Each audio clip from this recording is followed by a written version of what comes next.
lâche ton canapé. Le Massilia vient pour te remuer. On met le why depuis moulon d'années. Au mic on va te montrer qui on est. Style de flamme à fond sur le rythme. Jamais en panne et jamais ne lambine. On stocke tes années. Un instant de gars artistique en partenariat avec Direct Soirée. Bonsoir Blue. Bonsoir. Bien. Donc nous sommes aujourd'hui à la Hostal d'Occitania. L'Hostal d'Occitanie. Voilà, ouais. c'est dit en occitan. Voilà. Mon occitan n'est pas très bon. Voilà, mais c'est pas grave. Tu sais, l'occitan, c'est une langue qui mérite avant tout d'être parlée. Oui. Et après, l'accent, on s'en fout. Et voilà. L'essentiel, c'est de la parler. Alors, Blue, qui es-tu? Tu es un vrai mystère pour moi. Je suis ouais. fan de tes peintures déjà, alors qu'on se connaît à peine. Et je suis sûre que beaucoup de personnes voudraient savoir qui tu es. Qui es-tu, Blue? Ben, moi, donc, Blue, je suis... si on doit mettre une étiquette professionnelle, je suis le guitariste de Massilia Sound System.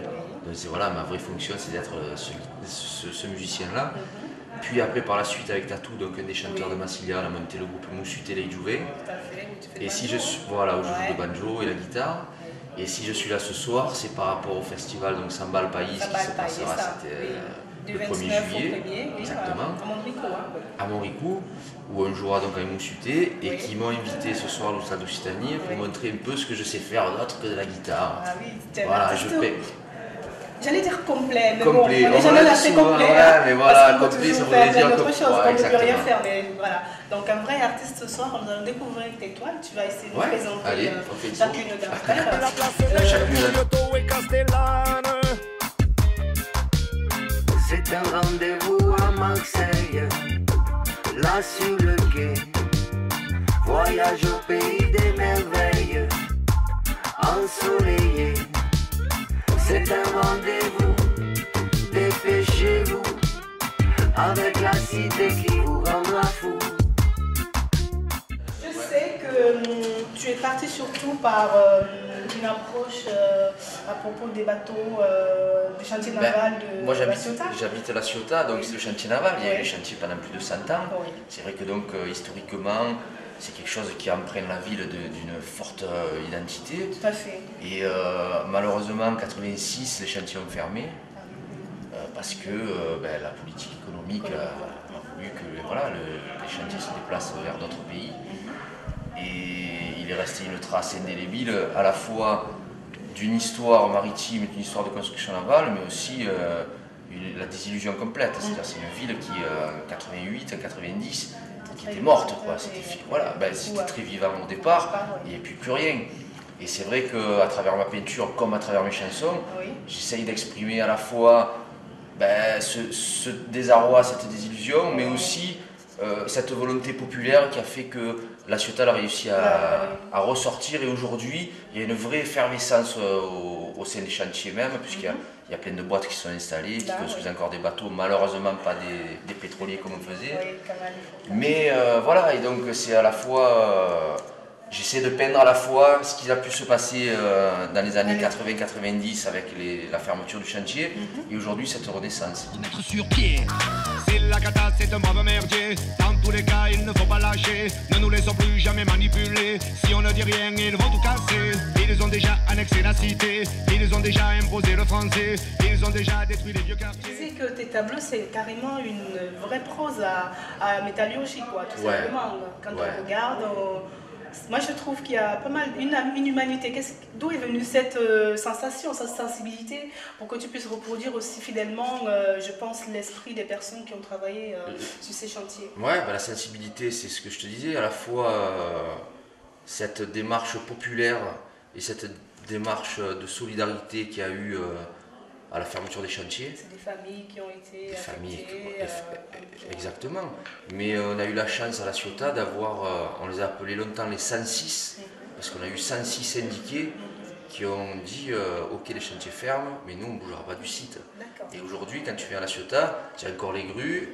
Aujourd'hui, je te dis, il y a une effervescence qui renaît des cendres de ce chantier-là, et on recommence à avoir une petite industrie qui renaît grâce à ces 106 personnes qui sont restées unies, qui sont restées solidaires à la fois à la ville, à l'esprit populaire, à toutes ces choses-là qui moi m'ont touché à l'époque. J'étais gamin. J'allais traîner et tout. Ouais, mais tu sais, à l'époque, moi quand les chantiers ont fermé, j'avais 15-16 ans. Ouais.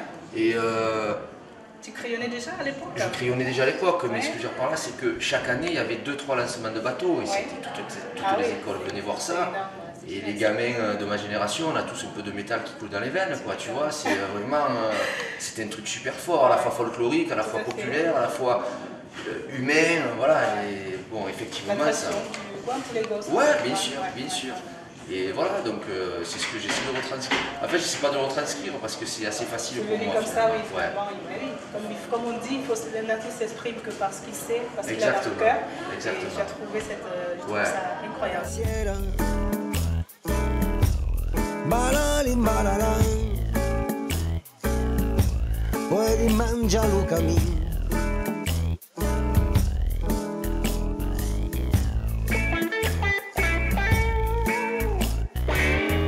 Mais c'est vraiment là où je me suis mis sur de la toile, parce qu'avant ça, je peignais sur du carton, sur du bois, tout ce qui me venait.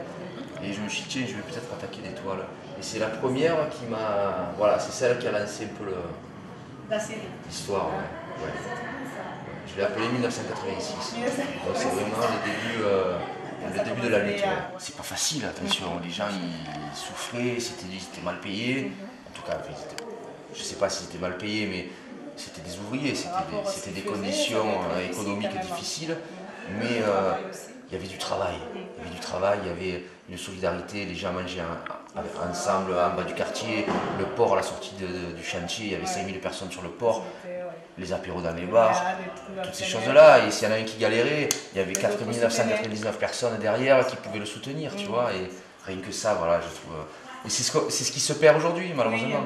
Voilà.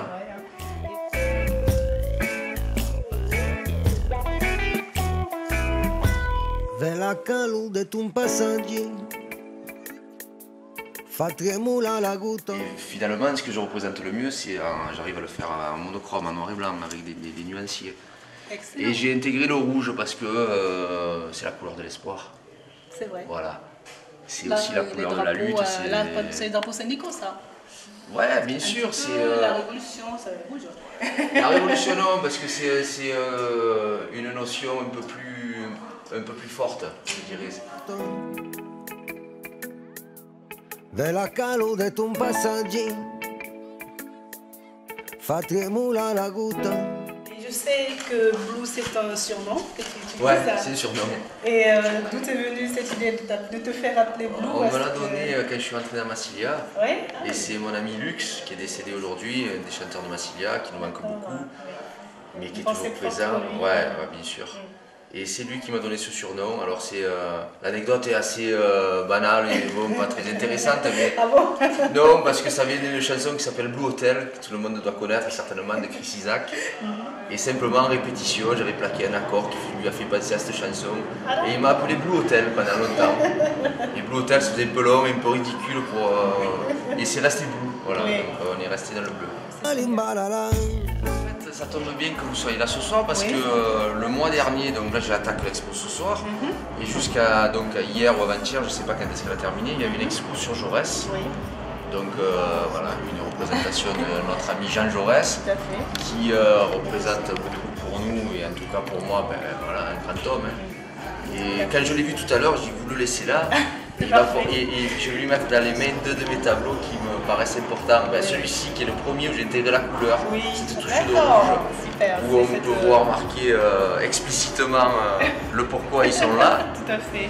Et je pense que notre ami Jean Jaurès aurait... je sais pas s'il serait... Ouais. Il m'aurait peut-être tiré les oreilles pour m'expliquer 2-3 choses, mais il n'aurait pas été fondamentalement contre. Et le deuxième qui tient, c'est marrant parce que le dernier album de Moussuté des Jouvin qu'on a fait avec Tatou, donc qui s'appelle Petan de Kansou, il a servi à la pochette du disque. Voilà. Ceux qui ont le disque, ils peuvent le sortir, le regarder.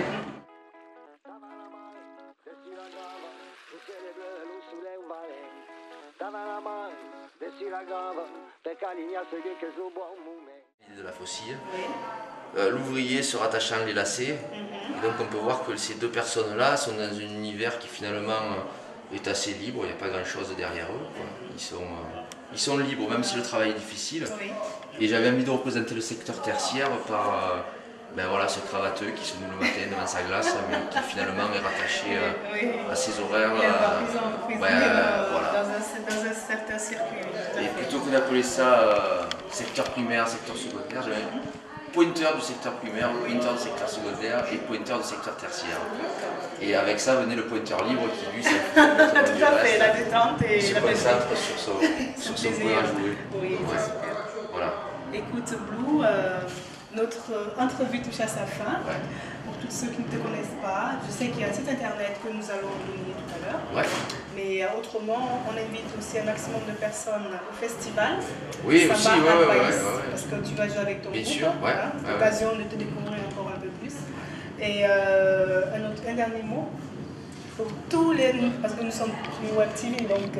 Ben écoute, tous ceux qui vous regardent, regardez-les encore, même si je suis plus après, qu'il y a ils vont faire plein de choses intéressantes, je suis sûr. Merci beaucoup. Merci à vous. On peut te retrouver sur blue.jimdo.com. Blue 13. Blue 13, ouais. Alors parce que si je peux rajouter un petit mot, juste le tableau avec les menottes, c'est marrant parce que c'est un tag que j'ai découvert à Berlin en tournée. Et c'est un artiste qui s'appelle Blue, qui est italien. Et j'invite tout le monde à aller découvrir. C'est facile, vous tapez Blue sur internet, vous ne tomberez pas sur moi mais sur lui. Parce que c'est quelqu'un de géant et qui fait des fresques de dizaines de mètres de haut sur des murs. Et je lui ai emprunté cette image.